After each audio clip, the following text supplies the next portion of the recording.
नितिन नवीन का चुनाव आकस्मिक है, परंतु पहले से ही समझ में आ रहा है कि इन्हें आगे भी रखा जा सकता है। पटना से लगातार विधायक चुने जाते रहे नितिन नवीन या बीजेपी के ही गया के लगातार विधायक चुने जा रहे प्रेम कुमार, इन दोनों को इसी सप्ताह महत्वपूर्ण पदों पर भेजा गया है। नितिन नवीन के बारे में जो उनकी खास पहचान बताई जा रही है, वह सबकी निगाह में एक ही है। नितिन नवीन लो प्रोफाइल नेता है, लगातार चुनाव जीत रहे हैं, पार्टी के सभी नेताओं के प्रति आदर भाव रखते हैं। नवीन अपने क्षेत्र या राज्य के लोगों से मिलने के मामले में आसान व्यक्ति हैं और कभी किसी तरह का संकट पैदा करेंगे। नेतृत्व को यह डर नहीं रहता है। सत्ताधारी पार्टी में जो हाई कमान होता है, उसके अनुसार ही अध्यक्ष का चुनाव किया जाता है। भारतीय जनता पार्टी में भी नरेंद्र मोदी और अमित शाह के बाद 3 नंबर पर रखे जाने वाले व्यक्ति का ही चुनाव होता रहा है। जेपी नड्डा नितिन नवीन के मुकाबले पार्टी के जाने माने नेता रहे हैं, परंतु उन्होंने भी पार्टी के निर्णय के मामले में अपने को तीसरे नंबर पर रखा था। लंबी अवधि तक चलने वाली पार्टी अपने बीच से युवा नेतृत्व को हमेशा ही आगे लाती रहती है, इस वजह से पार्टी लगातार चलती रहती है।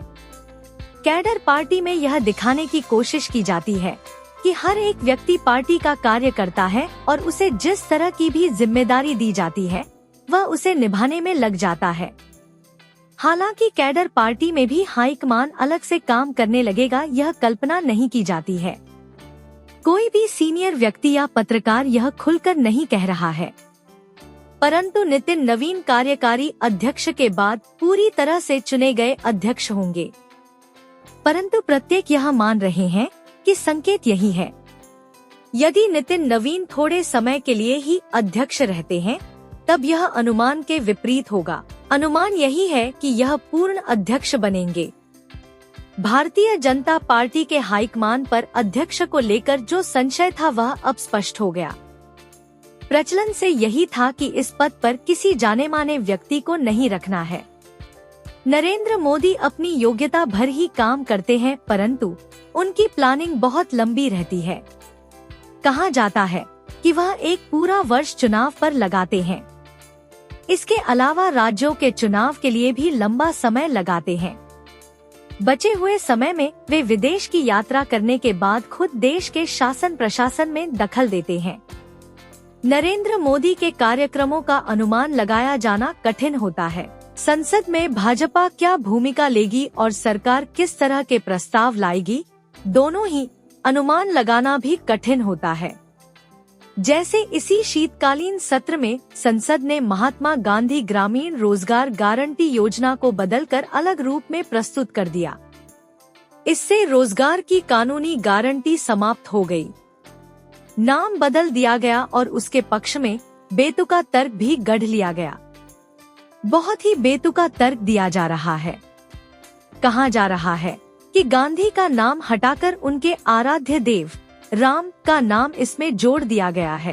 टेलीविजन चैनलों पर और अखबारों में भाजपा की तरफ से जो प्रवक्ता अर्थ अनर्थ तर्क करते हुए लोगों का ध्यान भटकाते हैं, उनके लिए राम नाम का तर्क दे दिया गया।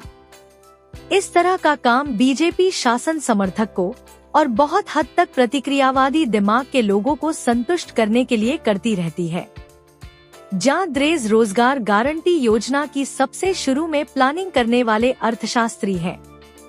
उन्हें यह शंका है कि मनरेगा को बुलडोज कर दिया गया है, ध्वस्त कर दिया गया है।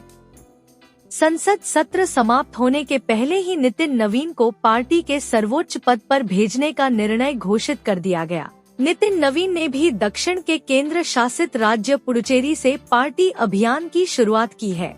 वक्तव्य में उन्होंने पूर्व के राज्य पश्चिम बंगाल का नाम सबसे पहले लिया। कैंपेन की शुरुआत तमिलनाडु के पास के राज्य से किया। कुछ भी अनुमान लगाना अनुमान से ज्यादा नहीं हो सकता। हम यह सोच सकते हैं कि अध्यक्ष के रूप में नितिन नवीन खुद पार्टी में बेतुके किस्म के तर्कों के प्रवक्ता नहीं रहेंगे।